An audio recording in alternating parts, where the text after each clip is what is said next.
The first obligation given to the man is to love the woman as he loves his own body, And the first obligation given to the woman is to have deep respect for her husband. And if the two of them follow those Bible principles and eventually play their roles, marriage will be very sweet. You know why? You know, women, when our spouses gives us attention, shows us love unconditionally, and treats us good, we will be very happy. And with that, we can give our best, be respectful, like do all you can do because you are feeling loved, and that moves you to be the best. And you know, women build the home. Hey guys, it's your lady again, Royal Pearl. Welcome back to my channel. And if you're a new viewer, thank you for stopping by, and please do as well to subscribe and become a member of the royal family, become my royal friend. And when you subscribe, please don't forget to hit the notification bell beside it. Thank you so much. And to my returning G's, I continue to say thank you. You know I love you now because you've always been there, you've always been supportive, and I truly appreciate that. So, like I was saying, if you go for somebody that loves you first, you would be very happy because he would be his best and you'll be loved, which makes a woman very happy, and the home will be sweet, the children will be happy, and you will grow to love him. But if you go for somebody that you love and you don't have the obligation to love him first, you will end up being taken for granted, because when you love him too much and he doesn't love you first, like, you understand, he doesn't love you, he may end up liking you later for reasons, maybe because of your tolerance, your perseverance, and stuff like that. Then you can't compare that to when somebody just loves you naturally. So this kind of guy may be, you know, cheating on you, because I know guys also cheat on the women that they love, but just listen to what I'm trying to say. Because he doesn't love you first, he may not be giving you that first attention, he may be trying to look for what he loves, like going about, you know. Then, if you find out, he will definitely apologize, because maybe, oh, you are the quiet type, oh, you are a good girl. He will just like, oh, she doesn't deserve this and stuff, you know. Then,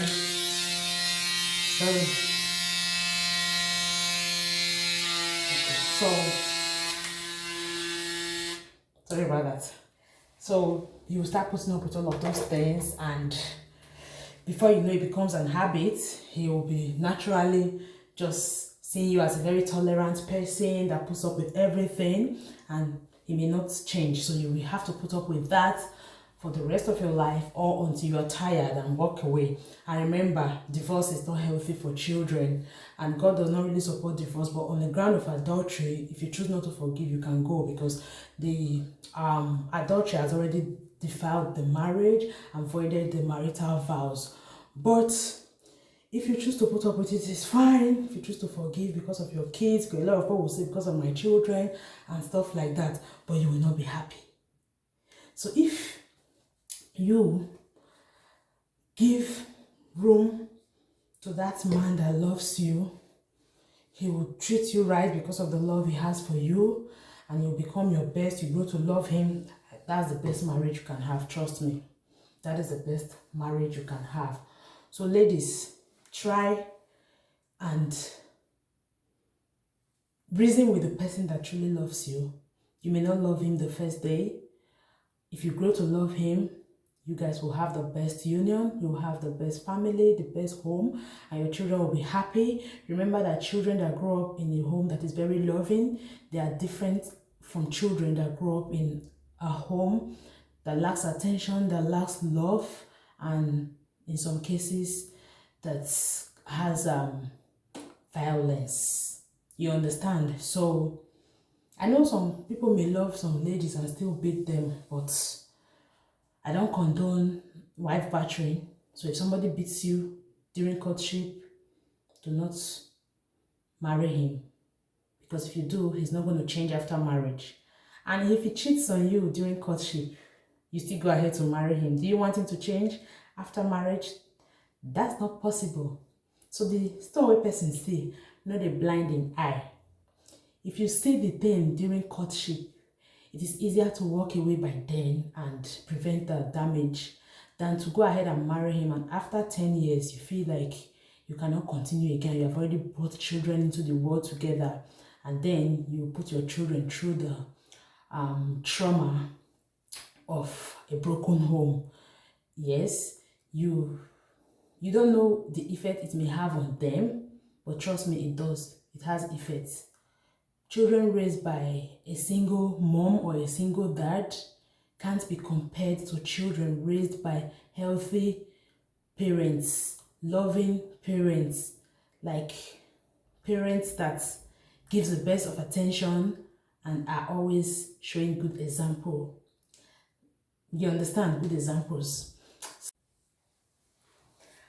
And remember that marriage is not 100% free from challenges.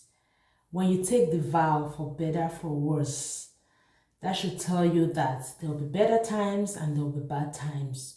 But the bad times doesn't really last. It may last for a while, but trust me, if you fight, if you do your best, you're gonna get over it. Like, you're gonna overcome it and come out with victory. So when you take that vow, it always starts with the sweet parts, the good times, and eventually the challenging time would come. Do not be quick to walk away. Do not be quick. Walking away at every slightest challenges is not the best. Okay? So have it in mind, or bear in mind that there are challenges. It may not come the first 5 years. It may come within the first 5 years. But imagine the number of years you would be spending together.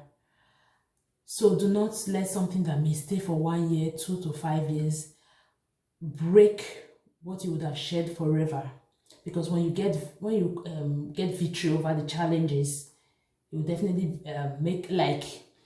spice up your life back. You definitely, everything will fall in place and you'll be happy again, and you'll have the rest of your life to enjoy the happiness.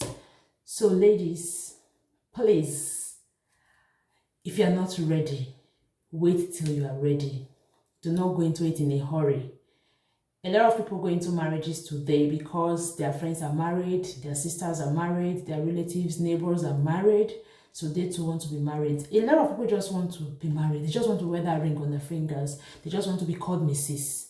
But emotionally, they are not ready. So if you go without being ready, or because you feel like you just want to be independent, you may not be able to stand what somebody that is truly ready will stand.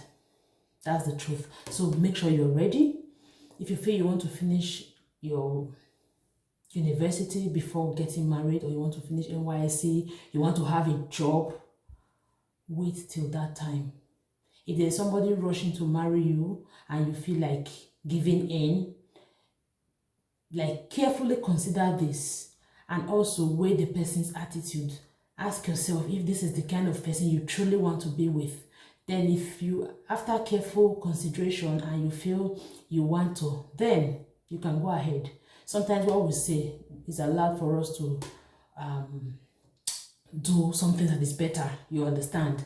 But if you feel like you're being pressured for a reason or the other, and deep down in your mind you still don't want to, please don't. Because marriage is a lifetime commitment. It's not like a school where you go and graduate and go back home. It's not like a market that you go to buy what you want and go back home.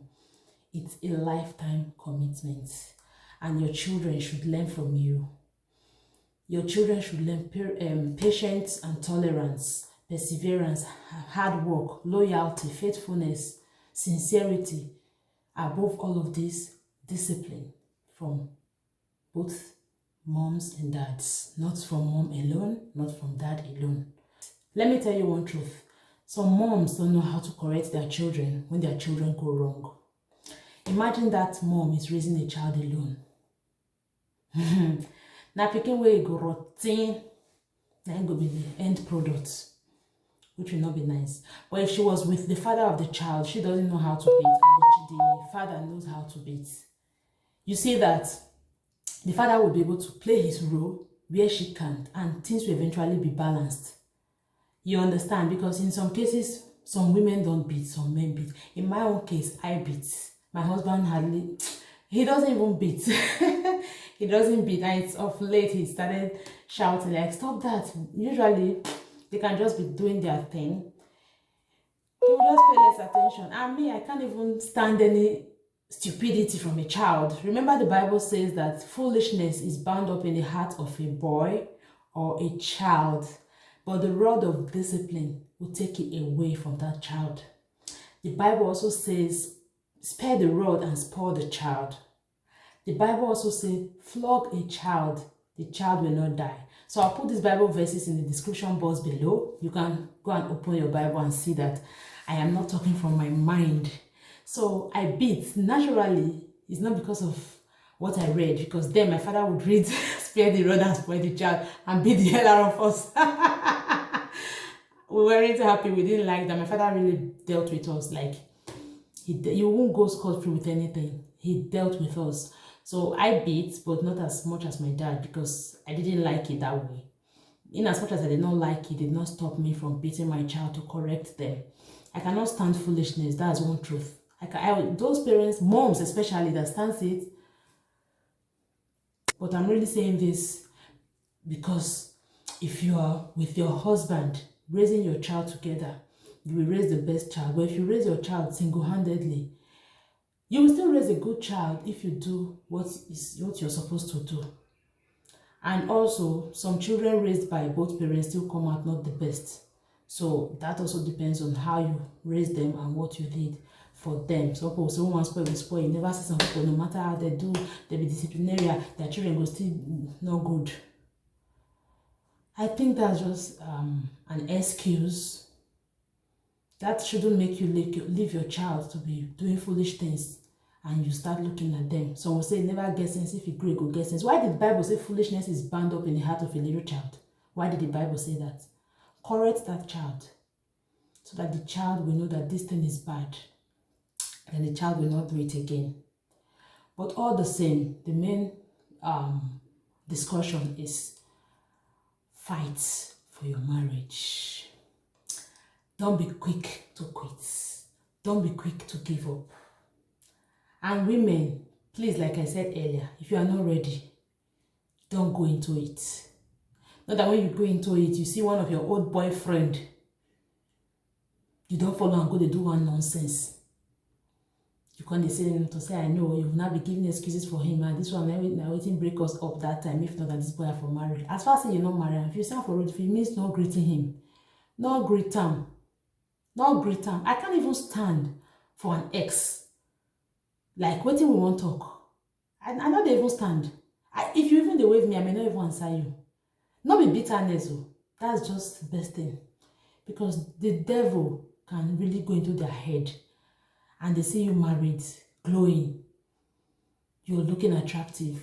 They may just, some people don't have values for anything. They may just still want to try and see if anything will work out. And these irresponsible women would fall for them foolishly and eventually break their own marriages and expose their children to broken homes. The children are either being taken from them and given to the man's parents who are already old and cannot really take care of them the way they should be cared for. Or the woman takes the child and gives to her own mother and want to go and struggle. At the end of the day, you just expose your children to like unfair situations. So please be ready. Settle for somebody that loves you. Grow to love the person. Do not start be the one putting effort. Like that's not how it should be. So that will be all for today. I'm going to end it here. Thank you guys for being here. I hope to see you again on my next video. Until then.